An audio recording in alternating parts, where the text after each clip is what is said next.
Mmejitoa kwa moyo wenu wote, kwa uzalendo mkubwa, kwa weledi mkubwa mnaotumia, lakini pia kwa ujasiri mkubwa kuwa tayari kuwafia wananchi raia wa Jamhuri ya Muungano wa Tanzania, lakini pia rasilimali za taifa letu. Hili ni jambo kubwa sana ambalo sio rahisi kila mmoja kuweza kufanya hivyo.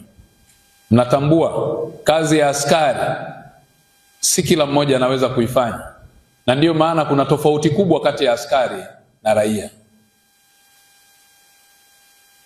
Wewe kwako linalokuwa tishio kubwa katika jamii au tishio kubwa linalokuwa mbele ya watu au kadamnasi au haraiki ni kitu ambacho wewe kwako sio tishio, unaenda mstari wa mbele kwenda kukabiliana nalo.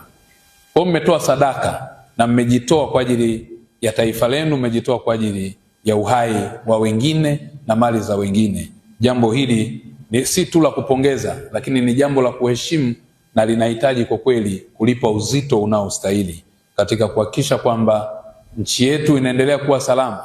Ni moja ya kazi ambazo mmekuwa mkizifanya.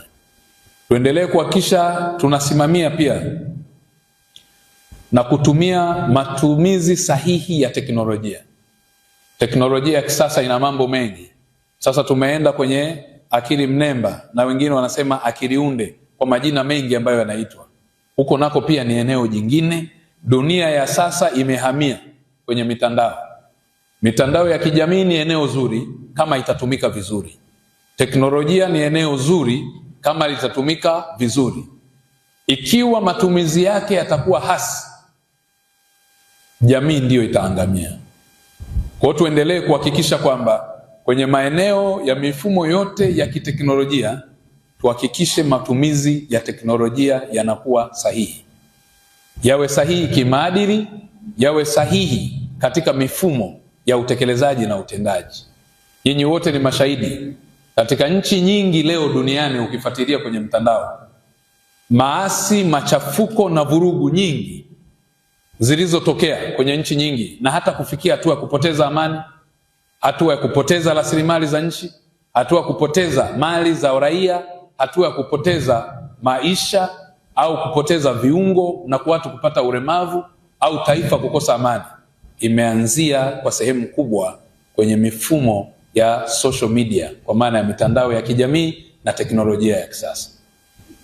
Aina za uhalifu zimebadilika, na ndiyo maana afande IGP ambaye ndiye msimamizi wa jeshi la polisi, na mnasema wakati mwingine sisi ambao ni viongozi kwa upande huku tusiwaitane afande, lakini huku sela inaenda hivyo hivyo, ambaye ndiye msimamizi mkuu pamoja na makamishna wake wote wamejikita katika kuhakikisha wanatengeneza fursa za askari wetu kwenda kufanya mafunzo, lakini pia kuongeza weledi wa kitaaluma, kiujuzi na kiubobevu, kuweza kuhakikisha tunakabiliana na changamoto za kisasa za kiuhalifu.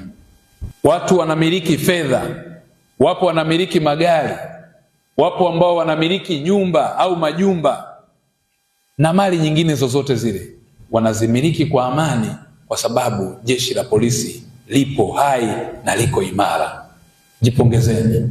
Haya, tujipashie pasha pasha pasha pasha pasha panda. Kama hatueleza wajibu,